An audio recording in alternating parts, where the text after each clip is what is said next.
Unit हम 15 को देखेंगे। स्टेट और जो है सेंटर रिलेशन है ये आपका। तो यहाँ पे हम देखने वाले हैं 15 नंबर यूनिट से, ठीक है।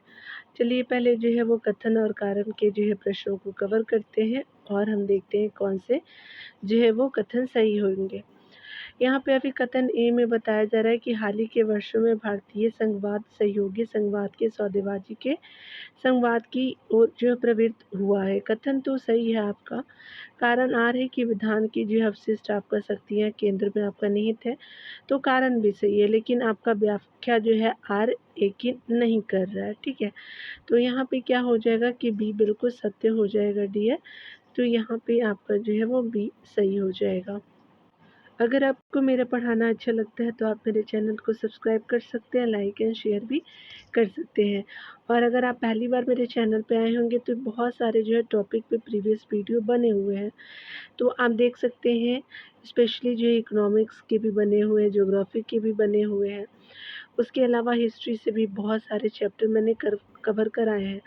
उसके अलावा जो है वो स्पेशली बिहार स्पेशल भी है, तो आप देख सकते हैं। दृष्टि का भी जो है मैंने जो है वो सारे एडिशन को कवर किया है। तो आप या तो पीवाईक्यू को आप देख लीजिए डियर, या फिर दृष्टि के देख लीजिए, या एनसीईआरटी सीरीज़ को भी देख लीजिएगा, ठीक है। तो ये तीनों चीज़ें मैंने कवर कराए हैं ऑल सब्जेक्ट के। आपको जो भी इम्पोर्टेंट लगे आप मेरे वीडियो को वॉच कर सकते हैं। अगर किसी और को भी ज़रूरत हो तो वो भी यूज़ कर सकते हैं, आप शेयर भी कर दीजिएगा उनको। चलिए यहाँ पे देखते हैं, आपका जो ऑप्शन बी सही हो जाएगा। डिटेल्स को पढ़ते हैं, ठीक है। यहाँ पे बताया जा रहा है कि सहयोगी या जो है सहकारी संघवाद में केंद्र व राज्य एक दूसरे के साथ क्षितिज आपका जो है संबंध स्थापित करते हुए एक दूसरे के सहयोग से अपनी से जो है समस्याओं को हल करने का प्रयास करते हैं। जबकि प्रतिस्पर्धी संघवाद में जो है केंद्र सरकार और राज्य सरकारों के मध्य लंबवत जो है संबंध होते हैं। सौदेबाजी या प्रतिस्पर्धी संघवाद की जो है अवधारणा को 90 के दशक के आर्थिक सुधारों के बाद से जो है वो आपका महत्व प्राप्त होता है। हाल ही के वर्षों में जो है भारतीय संघवाद सहयोगी संघवाद से जो है वो सौदेबाजी के संघवाद की ओर प्रवृत्त हुआ है तथा विधायन की जो है अवशिष्ट शक्तियाँ जो है केंद्र में निहित है। कथन और कारण जो है दोनों सत्य है, आज जो है एक ही सही व्याख्या भी नहीं है, ठीक है। यानी कहने का मतलब कि आर व्याख्या नहीं कर रहा है एक ही। चलिए आगे देखते हैं। यहाँ पे बताना है आपको कि स्पेशली आपको केंद्र सरकार द्वारा राज्य को दिए जाने वाले विवेकाधीन जो है अनुदान का जो है वो प्रावधान संविधान के किस जो अनुच्छेद में है। तो ये क्या हो जाएगा कि स्पेशली आपका जो है वो सी ऑप्शन बिल्कुल सत्य हो जाएगा दिए। चलिए देखते हैं। तो ये जो है वो आपका क्या हो जाएगा कि केंद्र सरकार द्वारा राज्य को दिए जाने वाले विवेकाधीन अनुदान का जो है प्रावधान संविधान के अनुच्छेद 282 में किया गया है, ठीक है। अनुच्छेद 281 का जो है संबंध वित्त आयोग की अनुशंसाओं से है तथा आपका अनुच्छेद 228 का संबंध जो है मुख्य मामलों का जो है उच्च न्यायालय को अंतरण से है, ठीक है। यहाँ पे केंद्र द्वारा राज्य को सहायक अनुदान दिए जाने का प्रावधान जो है वो अनुच्छेद 275 में है। न्यायपालिका को यहाँ पे देखने वाले दिए, ठीक है। इसके जो है ये वाली बन गई थी स्टेट और सेंट्रल रिलेशन, तो हम न्यायपालिका से देखते हैं, लेकिन अभी आज वाले वीडियो में भी मैंने कवर करा दिया है। तो हम जुडिशियरी सिस्टम को देखते हैं। यहाँ पे जो है उच्चतम न्यायालय को देखेंगे, सुप्रीम कोर्ट को। चलिए यहाँ पे जो है पढ़ते हैं। यहाँ पे कथन में बताया जा रहा है 135 में कि people's union for civil liberties बनाम भारत संघ 2004 मामले में उच्चतम न्यायालय का जो है निर्णय निम्नलिखित में से किसी से संबंधित है। तो ये स्पेशली अभिरक्षा में हिंसा के जो है वो विरुद्ध अधिकार से, यानी कस्टोडियल वायलेंस जो होते हैं, राइट अगेंस्ट कस्टोडियल वायलेंस जो होते हैं, तो उससे संबंधित है। तो बी बिल्कुल सत्य हो जाएगा डियर। यहाँ पे बताया जा रहा है कि people's union of civil liberties बनाम यूनियन ऑफ इंडिया 2004 में उच्चतम न्यायालय ने मानवाधिकार तथा नागरिक अधिकार पर व्यापक जो व्याख्या प्रस्तुत किया। इसमें अभिरक्षा या जो है वो हिंसा के विरुद्ध जो है नागरिकों के सुरक्षा पर जो है वो ऐतिहासिक निर्णय दिया गया। यहाँ पे बताया जा रहा है क्या कि भारत के जो है यहाँ पे अगले प्रश्नों में बताया जा रहा है कि कि भारत के उच्चतम न्यायालय जो है उच्चतम न्यायालय के किसी न्यायाधीश पे महाभियोग चलाने के संबंध में जो है कथनों में से कौन सही नहीं है। चलिए देखते हैं। यहाँ पे बताया जा रहा है कि संसद के दोनों सदनों के कम से कम 100 सदस्य द्वारा हस्ताक्षरित और राष्ट्रपति को संबोधित प्रस्ताव जो है वो अध्यक्ष को प्रस्तुत किया जाता है। तो ये बिल्कुल आपका क्या है कि आपका सही नहीं है। ठीक है। आगे जो है वो दूसरा ऑप्शन है कि 3 सदस्यों की सहमति यानी उच्चतम न्यायालय के 2 न्यायाधीश और एक परंपरागत विधिवेत्ता द्वारा इस जो है वो प्रस्ताव का आपका अन्वेषण किया जा सकता है। ठीक है। यानी किया जाता है, ये तो आपका सही है। ठीक है। पहला असत्य था। और यहाँ पे तीसरा कथन है कि यदि समिति इस निष्कर्ष पे पहुँचती है कि न्यायाधीश कदाचार का दोषी है या जो है वो आपका असमर्थता में यानी असमर्थता से ग्रस्त है, तो समिति की रिपोर्ट के साथ साथ जो है इस प्रस्ताव पर सदन में जो है विचार किया जाएगा, जहां यह जो प्रस्ताव लंबित है। ठीक है। राष्ट्रपति द्वारा हटाए जाने का जो है वो आपका आदेश दिए जाने के बाद न्यायाधीश को हटाया जाएगा। तो सारे कथन सही है। आपका जो है वो एक कथन सही नहीं था यानी असत्य है। हमसे यही पूछा था कौन असत्य है, तो ए आंसर आपका हो जाएगा। ठीक है। चलिए डिटेल को देखते हैं डियर।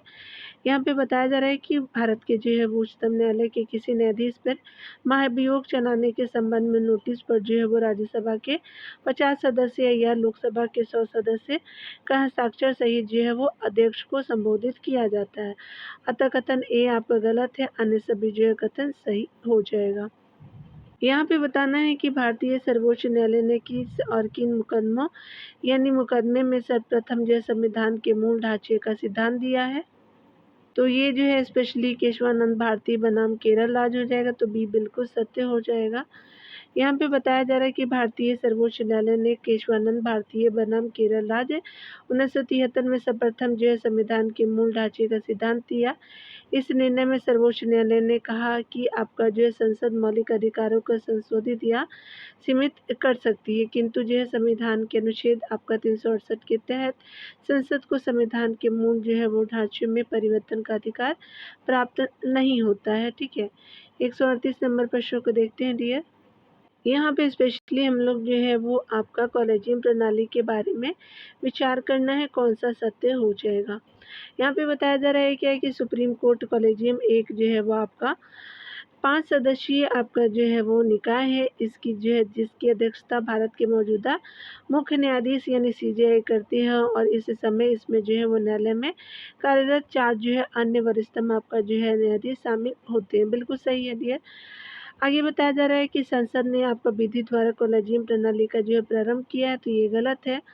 उच्चतम न्यायालय और उच्च न्यायालय के जो है न्यायाधीशों की जो है वो नियुक्ति केवल कॉलेजियम प्रणाली के माध्यम से ही की जाती है, तो ये कथन सही हो जाएगा। फोर्थ ऑप्शन है कि कॉलेजियम प्रणाली की जो है वो शुरुआत वर्ष 1993 में जो है न्यायाधीश पी.एन. भगवती के ऐतिहासिक फर्स्ट आपका जो है जज मामले के उपलक्ष्य में किया गया था। तो वो सभी कथन सत्य नहीं है।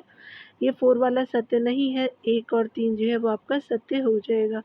तो देख सकते हैं यहाँ पे क्या होगा कि डी बिल्कुल सत्य हो जाएगा। यहाँ पे बताया जा रहा है कि कॉलेजियम प्रणाली न्यायाधीशों की जो है वो नियुक्ति और हस्तांतरण की प्रणाली है, जो आपका संसद के किसी अधिनियम या जो संविधान के प्रावधान द्वारा स्थापित आपका ना होकर के सर्वोच्च न्यायालय के निर्णयों के माध्यम से विकसित हुई। उसके अलावा जो है यह जो है एक 5 सदस्यीय निकाय है जिसकी अध्यक्षता भारत के मौजूदा आपका जो है मुख्य न्यायाधीश सीजेआई करते हैं। उस समय जो इस आपका न्यायालय में कार्यरत अन्य जो है 4 वरिष्ठतम न्यायाधीश शामिल होते हैं। उच्चतम जो है वो आपका न्यायालय और उच्च न्यायालय के न्यायाधीशों की नियुक्ति जो है केवल आपका कॉलेजियम प्रणाली के माध्यम से ही आपका की जाती है। ठीक है। आगे बताया जा रहा है 139 नंबर प्रश्नों के में कि उपचारात्मक जो है याचिका यानी क्यूरेटिव पिटीशन के बारे में जो है कौन सा सही है। दिया चलिए देखते हैं। यहाँ पहला ऑप्शन पढ़ते हैं तो बताया जा रहा है कि इसमें इस पर जो है केवल भारत के उच्चतम न्यायालय में विचार हो सकते। बिल्कुल सही है दिया। इसी पर जो है वो भारत के उच्चतम न्यायालय और उच्च न्यायालय में आपका विचार हो सकता है, तो ये गलत है। दूसरा ऑप्शन सुप्रीम कोर्ट पे ही हो सकता है। उपचारात्मक याचिका दायर करने के लिए जो है किसी आपका जो है वरिष्ठ अधिवक्ता द्वारा प्रमाणन जो है वो आवश्यक है। तो बिल्कुल सही ज़रूरी है, तीसरा भी ऑप्शन सही है। तो 1 और 3 जो है वो सही हो जाएगा। तो डी ऑप्शन जो है वो करेक्ट है। उपचारात्मक याचिका की जो है अवधारणा वर्ष 2002 में सुप्रीम कोर्ट के एक जो है मामले रूपा आपका जो है अशोक हुर्रा बनाम जो है वो अशोक हुर्रत तथा अन्य के जो है निर्णय के संदर्भ में सामने आया। सुप्रीम कोर्ट ने माना कि उसके द्वारा आपका दिए गए निर्णय में हुई गड़बड़ी को ठीक करने के लिए उपचारात्मक याचिका दायर की जा सकती है। यह याचिका केवल सुप्रीम कोर्ट में आपका तभी दायर की जा सकती है जब आपका सुप्रीम कोर्ट के किसी वरिष्ठ अधिवक्ता द्वारा यह प्रमाणित कर दिया जाए कि ऐसा करना आवश्यक है। ठीक है, यहाँ पे बताया जा रहा है क्या कि कौन सा कथन सत्य है। तो चलिए देखते हैं। भारत के जो है उच्चतम न्यायालय की बैठकों में जो है सेवानिवृत्त आपका न्यायाधीशों की उपस्थिति के संबंध में निम्नलिखित में से कौन से कथन सही है। तो यहाँ पे जो अनुच्छेद 128 उच्चतम न्यायालय की बैठकों में सेवानिवृत्त आपका जो है न्यायाधीशों की अनुपस्थिति यानी जो है उपस्थिति की अनुमति देता है। चलिए आगे देखते हैं। यहाँ पे दूसरा ऑप्शन बताया जा रहा है कि भारत का जो है मुख्य आपका जो है न्यायमूर्ति किसी भी जो है समय किसी को भी जो है आपका जो उच्चतम न्यायालय या उच्च न्यायालय में जो है वो न्यायाधीशों के रूप में पद धारण कर चुका है, आपका जो उच्चतम न्यायालय की बैठक में उपस्थित होने और उसके जो है वो न्यायाधीश के रूप में कार्य करने का अनुरोध कर सकता है। तो ये गलत है।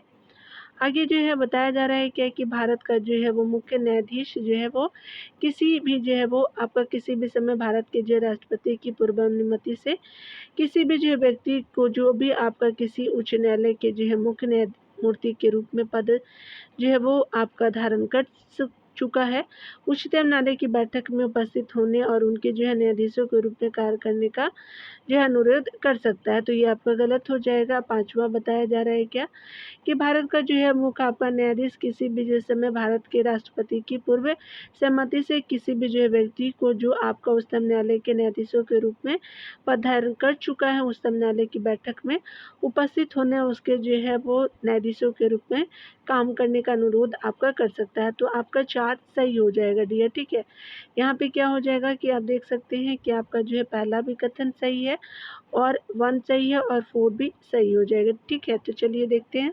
यहाँ पे जो है वो स्पेशली 1 और 4 कथन सही हो जाएगा, ए बिल्कुल सत्य हो जाएगा।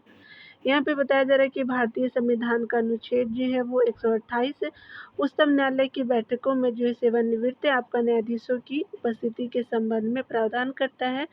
राष्ट्रपति की पूर्व सहमति से उच्चतम न्यायालय के जो है मुख्य न्यायाधीश द्वारा किसी व्यक्ति से जो आपका उच्चतम न्यायालय या जो फेडरल आपका जो है न्यायालय के न्यायाधीश का पद धारण कर चुका है तथा ऐसे व्यक्ति जो उच्चतम न्यायालय के न्यायाधीशों का पद धारण कर चुका है आपका उच्चतम न्यायालय के न्यायाधीशों के रूप में बैठने और कार्य जो है करने का अनुरोध कर सकता है। ठीक है, अगले प्रश्न में देखते हैं। तो यहाँ पे बताना है कि इनमें से भारत के किस जो मुख्य न्यायाधीश ने सामाजिक न्यायपीठ नाम से विशेष न्यायपीठ का जो है गठन करने का आदेश दिया है। तो आपका न्यायमूर्ति HL दत्तू जी हैं। तो ये बिल्कुल सत्य हो जाएगा।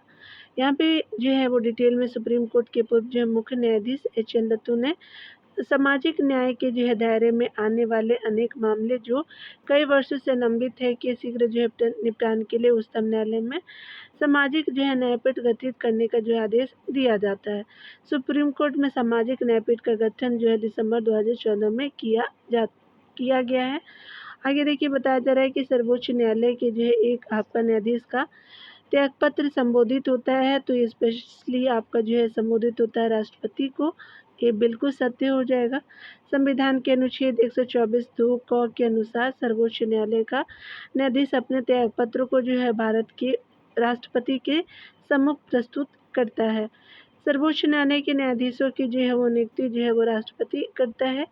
143 नंबर प्रश्न को देखते हैं दिए। यहाँ पे दिया हुआ है कि नीचे जो है उच्चतम न्यायालय को मौलिक अधिकारों के हनन रोकने के लिए रीट जारी करने की शक्ति के संबंध में 2 कथन दिए गए हैं। चलिए देखते हैं। पहला में है कि उच्चतम न्यायालय को यह शक्ति प्रदत्त है कि यह जो है वो वह बंदी प्रत्यक्षकरण परमादेश अनुच्छेद अधिकार परीक्षा और उत्प्रेषण रीट जो कि आपका जो भी मूल अधिकारों को जो है वो लागू करने के लिए समुचित हो उस आपका रीट को प्रयोग कर सकती है। तो ये बिल्कुल सही है डियर। आगे देखते हैं ऑप्शन को। कथन में है कि संसद को जो है वो आपका संसद को अधिकार है कि वह जो है कानून बनाकर किसी अन्य जो है वो न्यायालय को अपने आधिकारिक स्थानीय जो है वो सीमाओं के भीतर उच्चतम न्यायालय की जो है वो दी गई इन शक्तियों का उपयोग आपका कर सकती है। तो सही उत्तर आपको बताना है, तो दोनों कथन सही हो जाएगा। यहाँ पे डी बिल्कुल सत्य हो जाएगा। ठीक है। संविधान के अनुच्छेद 32(2) के तहत जो है सर्वोच्च न्यायालय बंदी प्रत्यक्षीकरण परमादेश प्रतिषेध अधिकार परीक्षा और उत्प्रेषण संबंधी रीट जारी करता है। अनुच्छेद 32(3) के जो है अनुसार सर्वोच्च न्यायालय की शक्ति पर जो है प्रभाव डाले बिना संसद इन शक्तियों को किसी जो है अन्य न्यायालय को अपने जो है स्थानीय अधिकारिता में प्रयोग के लिए सशक्त कर सकेगी। अतः दोनों कथन सत्य हो जाएगा। 144 नंबर प्रश्न में बताना है आपको कि कथन है यहाँ पे पहला कथन में है कि भारत के जो है उच्चतम न्यायालय ने अपने जो है कतिपय निर्णयों से यह विचारण किया है कि भारत के जो है संविधान के अनुच्छेद 16(4) के अधीन बनाई गई आरक्षण नीतियाँ प्रशासन की दक्षता को बनाए रखने के लिए जो है अनुच्छेद 335 द्वारा सीमित आपका होगी। बिल्कुल सही है। ये दूसरा कथन है कि भारत के संविधान का अनुच्छेद 335 प्रशासन की दक्षता पद को जो है वो परिभाषित करता है। तो ये आपका सही पूछा गया, तो ये दूसरा कथन गलत हो जाएगा डियर। पहला आपका सही है। ठीक है। यहाँ पे बताया जा रहा है कि पहला आपका कथन सही है, दूसरा असत्य है। भारतीय जो संविधान का जो है वो आपका भाग 3 जो है वो अनुच्छेद 16 लोक नियोजन में अवसर की समानता से संबंधित है। अनुच्छेद 16(4) यह जो प्रावधान आपका करता है कि राज्य को पिछड़े हुए किसी वर्ग के पक्ष में आपका जिनका प्रतिनिधित्व राज्य की राय में जो है राज्य के अधीन जो है सेवाओं में पर्याप्त नहीं है पदों में आरक्षण के लिए उपबंध आपका करने से निर्धारित नहीं करेगा। ठीक है। निवारित जो है वो नहीं करेगा। आगे जो है बताया जा रहा है कि सर्वोच्च न्यायालय ने अपने जो है कई निर्णयों में कहा है कि अनुच्छेद 335 में निहित प्रावधान जो है वो अनुच्छेद 16(4) के प्रावधान को सीमित करता है। अनुच्छेद 335 में यह प्रावधान है कि संघ और राज्यों के मामलों में सेवाओं और पदों पर जो है SC/ST के सदस्यों के दावों को जो है प्रशासन की दक्षता प्रदान करेगी। बिल्कुल ये जो है आगे ऑप्शन में बताया जा रहा है क्या कि कथन में कि 335 जो है वो SC/ST के जो प्रशासन की दक्षता की बात तो करता है किंतु इसे परिभाषित आपका नहीं करता है। इस प्रकार जो है कथन एक सही है, दूसरा कथन सही नहीं है। आप सभी जानते हैं कि SC और ST लेवल से रिलेटेड जो है वो आपका बहुत सारे जो है वो सुधार किए जा रहे हैं। क्रीमी लेयर और नॉन क्रीमी लेयर जो है वो पहले ही आपका जो है वो OBC में था, अब SC/ST में भी जो है वो करने की बात कही गई है। ठीक है। तो इम्प्लीमेंट हो जाएगा आपका जो है वो न्यूज़ में भी सुन ही रहे होंगे आप लोग। तो चलिए आपको देखने को मिलेगा नॉन क्रीमी और क्रीमी लेयर जो है SC/ST में। ठीक है। चलिए यहाँ पे देखते हैं निम्नलिखित में से किसका जो है वह संबंध भारत के जो है सर्वोच्च आपका न्यायालय से है। तो आपका कॉलेजियम प्रणाली है, बिल्कुल सही है। अपीलीय अधिकार क्षेत्र ये भी है और मूल अधिकार क्षेत्र भी है। तो उपयुक्त एक से अधिक हो जाएगा, तो डी बिल्कुल सत्य हो जाएगा। भारतीय संविधान द्वारा जो है वो उच्चतम न्यायालय की आपको प्रारंभिक अपीलीय प्रमाण संबंधी व्यापक क्षेत्र अधिकार प्रदान किया गया है, जहां वह जो है संविधान की अधिकाधिक जो है व्याख्या करता है, वही नागरिकों को जो है मौलिक अधिकारों की रक्षा भी करता है। अनुच्छेद 131 जो है वो आपका स्पेशली उच्चतम न्यायालय को प्रारंभिक अधिकारिता प्रदान करता है।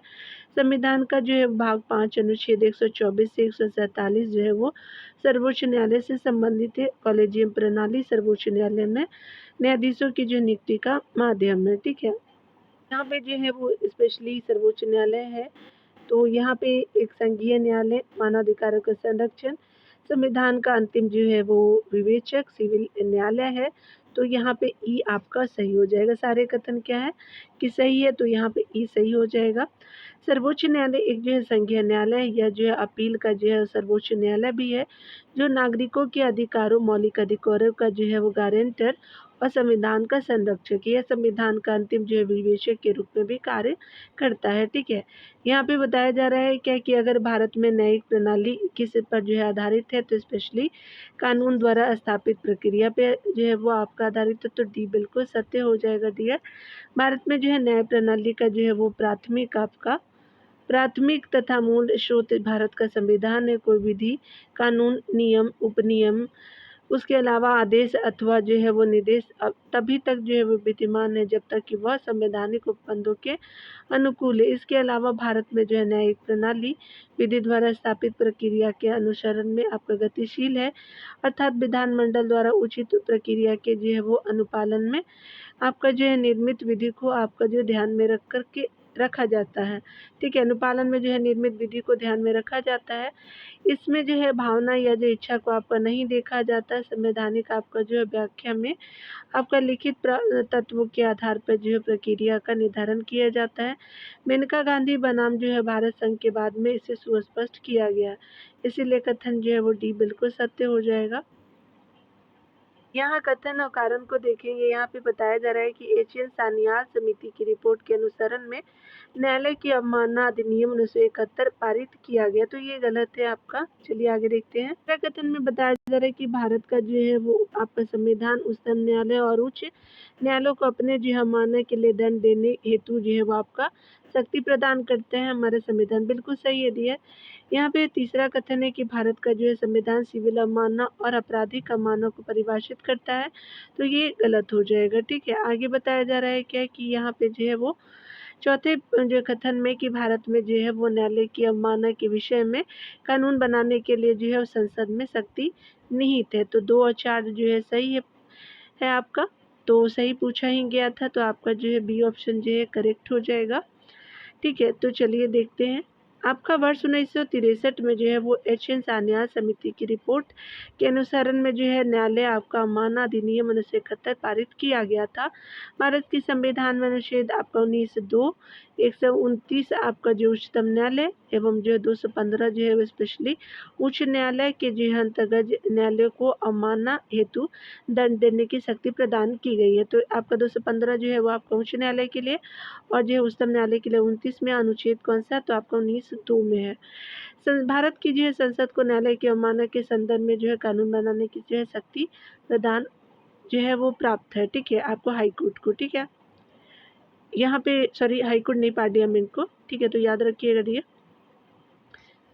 यहाँ पे जो है बताना है कि भारत के उच्चतम यानी जो है न्यायालयों द्वारा जारी रीतों के संदर्भ में आपको कथन पे विचार करना है। ठीक है, किसी प्राइवेट संगठन के विरुद्ध जब तक कि आपका उसको कोई सार्वजनिक कार्य नहीं सौंपा गया हो, परमादेश यानी मैंडेमस आपका नहीं होगा। बिल्कुल सही है, परमादेश को मैंडेमस बोलते हैं। आगे जो है आपका किसी कंपनी के विरुद्ध भले ही वह कोई आपका सरकारी कंपनी हो, परमादेश जो है वो आपका जारी नहीं करेगा, तो बिल्कुल सही है। ये आपका जो है गलत हो जाएगा। पहला कथन सही था। कोई जो है वो लोक प्रवण शक्ति यानी पब्लिक जो है माइंडेड पर्सन अधिकार परीक्षा यानी क्योटो आपका जो है वारंट टू रीट प्राप्त करने हेतु जो है वो न्यायालय में समावेदन जो है करने के लिए जो है वो याचिका यानी पिटिशनर हो सकता है। ठीक है, तो आपका जो है वो 3 सही है और 1 भी आपने देखा कि सही है, दूसरा कथन सही नहीं है। ठीक है, तो 1 और जो है वो 3 सही हो जाएगा डियर। यहाँ पे बताया जा रहा है कि उपयुक्त में से जो है वो कौन सा सही है, तो आपका 1 और 3 जो कथन सही हो जाएगा। यहाँ पे आगे चलिए देखते हैं। बताया जा रहा है कि आपका जो संविधान द्वारा उच्चतम न्यायालय अनुच्छेद 32 और आपका उच्च न्यायालय 226 को रीट जो है वो जारी करने की शक्ति प्रदान की गई है। परमादेश का शाब्दिक अर्थ की बात करें तो हम आदेश देते हैं यानी वी कमांड। परमादेश जो है निजी व्यक्ति या जो है इकाई के विरुद्ध जारी आपका नहीं किया जा सकता जब तक कि उसे जो है सार्वजनिक कार्य आपका न सौंपा गया हो। ठीक है, न्यायालय द्वारा आपका जो है सार्वजनिक अधिकारियों, सार्वजनिक इकाई, उसके अलावा निगम, निचले आपका न्यायालय, प्राधिकरणों या जो है वो सरकार के खिलाफ परमादेश आपका जारी किया जा सकता है। आगे जो है वो कथन में बताया जा रहा है कि अधिकार जो है परीक्षा का संदर्भित अर्थ है किसी जो है प्राधिकार या जो है वारंट के द्वारा न्यायालय द्वारा किसी सार्वजनिक पद या जो है वो धारता करने वाले जो है वो व्यक्ति या प्राधिकारी से ये पूछती है कि उसने किस जो अधिकार के तहत उक्त जो है पद को धारित किया हुआ है। अधिकार परीक्षा एक ऐसी रीट है जिसमें कोई भी जो है वो व्यक्ति आपका दायर कर सकता है, भले ही वह जो है प्रत्यक्ष रूप से पीड़ित जो है वो पक्षकार नहीं हो। ठीक है, चलिए हाई कोर्ट को देख लेते हैं डियर। ठीक है, अभी तो हमने सुप्रीम कोर्ट को देखा, हाई कोर्ट को देखते हैं। ठीक है, यहाँ पे बताया जा रहा है कि भारत के जो संविधान में अनुच्छेद 226 के अधीन उच्च न्यायालय की शक्तियों के संबंध में निम्नलिखित में से कथन कौन सा सही नहीं है। ठीक है, पहला आपको बताना है कि यह जो है बंदी प्रत्यक्षीकरण, परमादेश, अधिकार परीक्षा, उत्प्रेषण और प्रतिषेध आपका रीट जारी कर सकता है। बिल्कुल सही है ये। आगे जो है भाग 3 जो है द्वारा आपका प्रदत्त किसी जो है वो अधिकार को प्रवर्तित करने और अन्य किसी भी जो है प्रयोजन के लिए रीट जारी किए जा सकते। बिल्कुल सही है। आगे बताया जा रहा है कि यह जो है वो शक्ति आपका जो है अनुच्छेद 32(2) के जो है अधीन आपको उच्चतम न्यायालय को प्रदत्त शक्ति को अल्पीकृत कर सकती है, तो ये आपका जो है वो सही नहीं है। आगे जो है इसमें आपका अधिकारिता के जो है अधीन आपका किसी भी जो है प्राधिकारी को आपका रिट जारी किया जा सकता है, तो ये सही है। आपका जो है सही नहीं पूछा गया था, आप देख सकते हो ऊपर में। तो ये 226 जो आपका हाई कोर्ट से संबंधित है, तो आपका सी सही नहीं है। डिटेल में बताया जा रहा है कि अनुच्छेद आपका 32(2) के अधीन जो है सर्वोच्च न्यायालय के पास है प्रदत्त अधिकारों में किसी के जो है प्रवर्तन के लिए जो है वो आदेश या निर्देश या जो है रीट जारी करने की शक्ति होगी। इसमें जिसमें बंदी प्रत्यक्षीकरण, परमादेश, निषेध, अधिकार परीक्षा आदि शामिल है, जबकि उच्चतम न्यायालय जो है वो अनुच्छेद 226 के तहत इन जो है वो सभी रीटों के सभी प्रकार के रीट जारी कर सकता है। अतः उच्च न्यायालय की जो है वो शक्ति उच्चतम न्यायालय की शक्ति का जो अतिक्रमण आपका नहीं करती है। इसीलिए आपका कथन क्या आ जाएगा, सी जो है वो गलत है। यहाँ पे चलिए देखते हैं। बताया जा रहा है कि संविधान के अनुच्छेद 217(1) के अनुसार राष्ट्रपति उच्च न्यायालय के मुख्य जो है वो न्यायमूर्ति से भिन्न किसी जो है न्यायाधीश की नियुक्ति जो है वो आपका राष्ट्रपति किसके जो है परामर्श के उपरांत करेगा, तो स्पेशली आपका जो है वो आपका राजस्थान और उच्च न्यायालय के जो है वो राजस्थान उच्च न्यायालय के जो है मुख्य न्यायमूर्ति और भारत के महान्यायवादी तथा आपका राजस्थान के राज्यपाल, तो ये आपका नहीं होगा। आगे जो बताया जा रहा है कि राजस्थान के राज्यपाल, भारत के मुख्य न्यायाधीश एवं जो राजस्थान आपको उच्च न्यायालय के मुख्य न्यायमूर्ति हो सकते हैं। ठीक है, तो बी बिल्कुल सही है डियर यहाँ पे। तो चलिए डिटेल को देखते हैं। यहाँ पे बताया जा रहा है कि भारतीय संविधान के अनुच्छेद 217(1) के तहत उच्च न्यायालय के जो है न्यायाधीशों की नियुक्ति राष्ट्रपति आपका द्वारा की जाती है। मुख्य जो है न्यायाधीशों की नियुक्ति जो है राष्ट्रपति द्वारा भारत के आपका मुख्य न्यायाधीश और संबंधित राज्य के राज्यपाल से परामर्श के बाद ही आपका की जाती है। अन्य न्यायाधीशों की नियुक्ति से संबंधित उच्च न्यायालय के जो है मुख्य न्यायाधीशों से भी परामर्श आपका किया जाता है। ठीक है, 152 नंबर प्रश्न को देखते हैं। चलिए, यहाँ पे बताया जा रहा है कि उच्च न्यायालय में जो है न्यायाधीशों की संख्या आपका निर्धारित करने का अधिकार निम्नलिखित में से किसके पास है, तो राष्ट्रपति के पास है। ये बिल्कुल सत्य हो जाएगा। यहाँ पे बताया जा रहा है कि उच्च आपका जो है न्यायालय में न्यायाधीशों की संख्या निर्धारित करने का अधिकार राष्ट्रपति के पास है। अनुच्छेद 217 के अनुसार उच्च न्यायालय के न्यायाधीशों की जो है वो आपका नियुक्ति राष्ट्रपति द्वारा भारत के मुख्य न्यायाधीश तथा आपको संबंधित राज्य के राज्यपालों के परामर्श से की जाएगी, जबकि सर्वोच्च न्यायालय के न्यायाधीशों की संख्या जो है संसद द्वारा आपको निर्धारित आपका की जाती है। अधीनस्थ न्यायालय की बात करें तो यहाँ पे क्या हो जाएगा, जिला न्यायाधीशों की नीति के संबंध में आपका कौन सा सही है, चलिए देखते हैं। पहले कथन में बताया जा रहा है कि आपका जो है उनकी नियुक्ति संबंधित उच्च न्यायालय के मुख्य न्यायाधीश द्वारा की जाती है, तो ये गलत है। उनकी नियुक्ति संबंधित जो है उच्च न्यायालय के मुख्य न्यायाधीश की सलाह पे भारत के राष्ट्रपति के द्वारा की जाती है, ये भी गलत है। आगे बताया जा रहा है उनकी नियुक्ति संविधान संबंधी जो है राज्य के उच्च न्यायालय के परामर्श से राज्यपाल के द्वारा की जाती है, तो बिल्कुल सत्य हो जाएगा। इसमें जो है आपका जो हाई कोर्ट और जो है वो राज्यपाल इन्वॉल्व होते हैं। ठीक है, तो आपका क्या हो जाएगा, सी बिल्कुल सत्य हो जाएगा। अन्य कथन पढ़ने का जरूरत नहीं है।